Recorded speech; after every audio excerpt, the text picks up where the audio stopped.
श्रीराम जय जय राम। श्री अनंतकोटी ब्रह्मांड नायक राजाधिराज सच्चिदानंद सद्गुरु श्री ब्रह्मचैतन्य महाराज की जय। जय जय रघुवीर समर्थ। श्रीराम। श्री ब्रह्मचैतन्य महाराज गोंदवलेकर प्रवचने या ग्रंथाच्या आरंभी संग्राहक गोसी गोखले यांनी लिहिलेले निवेदन। श्री महाराजांच्या भक्तांपैकी काहींना वेळोवेळी लिहून घेतलेल्या श्रींच्या निरूपणाच्या लिखाणांच्या वह्या वाचायला मिळण्याचे भाग्य मला लाभले। श्रींच्या भाषेतील जिव्हाळा, साधेपणा, विचारांचा सखोलपणा तसेच शिकवणुकीतील निस्वार्थीपणामुळे आणि प्रत्यक्ष अनुभवाने आलेला रोखठोकपणा, साध्या साध्या दृष्टांताच्या योगाने गहन विषय उलगडून दाखवण्याची हातोटी आणि विशेष म्हणजे भगवंताच्या प्रेमाने उचंबळणारी प्रभावी भाषा या अनेक गुणांनी मन वेधून घेतले।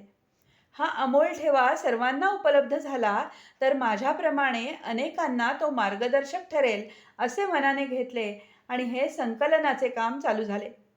कालांतराने श्री महाराजांच्या कृपाप्रसादाने पूजनीय कै तात्यासाहेब केतकर आणि माझे वडील कै ती पंडितराव गोखले यांच्या प्रेमळ प्रोत्साहनाने तसेच काही गुरुबंधूंच्या सहकार्याने रोज वाचण्यास उपयुक्त अशा स्वरूपात मांडणी करून हा संग्रह प्रथम इसवी सन 1966 मध्ये प्रसिद्ध झाला। आत्मोन्नतीच्या दृष्टीने अत्यंत उपयुक्त आणि प्रत्यक्ष अनुभवाच्या निकषावर पडताळून पाहिलेली व्यवहारी शिकवण यामुळे सर्वसामान्य मराठी वाचकांची मने एकदम आकृष्ट झाली। अनेक वाचकांच्या जीवनाला सुयोग्य वळण लाभले।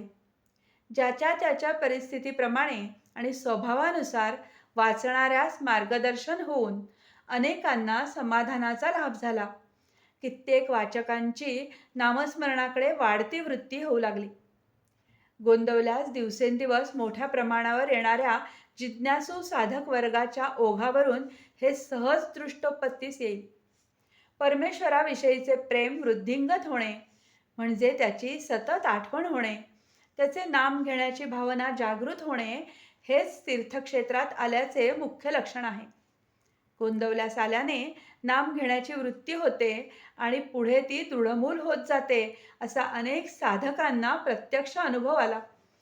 खरे म्हणजे श्री महाराजांचे एक प्रवचन जरी वाचले आणि त्याप्रमाणे श्रद्धेने आचरण करण्याचे ठरवले तरी मनुष्य उद्धरून जाऊ शकेल। माझे निरूपण ऐकण्याने एक श्रोता जरी नाम घेण्यास प्रवृत्त झाला तरी या सांगण्याचे सार्थक झाले असे मला वाटेल असे एकदा श्री महाराज म्हणाले होते। त्याचप्रमाणे या प्रवचनांच्या वाचनाने एखादा जरी वाचक नाम घेण्यास प्रवृत्त झाला तरी या पुस्तकाचे चित झाल्यासारखे आहे। लोकांना नामाचे महत्त्व पटावे म्हणून श्री महाराजांनी किती कळवळ्याने आणि जीव तोडून सांगितले आहे। नामस्मरणाची आवड लोकात निर्माण व्हावी म्हणून आपले उभे आयुष्य त्यांनी याकरता खर्ची घातले। नामस्मरणाचा हा सुलभ मार्ग जो आचरील त्याचा प्रपंच कसाही असला तरी देखील न लगती सायास जावे वनांतरा, सुखे येतो घरा नारायणा असा रोकडा अनुभव येईल। अशी स्वानुभवाच्या ठाम बळावर त्यांनी सर्वांना ग्वाही दिली। आपल्या वाट्याला आलेले कर्तव्य कर्म चोख बजावून नामाच्या संगतीत सदैव राहण्याचा अभ्यास करणे हे श्री महाराजांच्या निरूपणाचे सूत्र आहे। मुखी रामाचे नाम, बाह्य प्रपंचाचे काम, ऐसा राम जोडामनी हे त्यांच्या शिकवणुकीचे रहस्य आहे। श्री महाराजांची ही रसाळ आणि प्रभावी निरूपणे प्रत्यक्ष ऐकण्याचे भाग्य ज्यांना लाभले ते खरोखर धन्य होत आणि ज्यांनी त्यातले हे अमृतमय बिंदू टिपण्याचे कष्ट घेतले व अशा तऱ्हेने दूरदर्शीपणा दाखवला त्यांनी हा आपल्यावर मोठा उपकारच करून ठेवला आहे यात शंका नाही। त्यांचे आपण ऋणी आहोत। तसेच या पुस्तकाच्या संकलनाच्या कामी व पुढील 5 आवृत्त्यांच्या वेळी माझे आदरणीय गुरुबंधू प्राध्यापक प्र. ना. वर्टीकर, श्री अप्पासाहेब मराठे व इतर वडीलधाऱ्या मंडळींनी मोठ्या प्रेमाने आणि आपुलकीने जी मदत केली त्याबद्दल त्यांचे आभार मानावे तेवढे थोडेच आहेत। 6व्या आवृत्तीच्या वेळी या पुस्तकाबाबतचे सर्व हक्क श्री गोंदवले येथील श्री महाराजांच्या विश्वस्त मंडळींवर मी सोपवले आहेत. श्री महाराजांच्या प्रेरणेनेच आतापर्यंत सर्व काम झाले आणि पुढेही होत राहील. विश्वस्त मंडळींनी हा ग्रंथ सर्वसामान्य वाचकास कमीत कमी किमतीत उपलब्ध व्हावा हीच इच्छा धरून हा व्याप स्वीकारला. शेवटी पुन्हा एकदा श्री महाराजांच्या निरूपणाचे सार मनात ठसावे म्हणून ते उद्धृत करावेसे वाटते. वाटेल ते झाले तरी भगवंताचे नाम सोडू नका.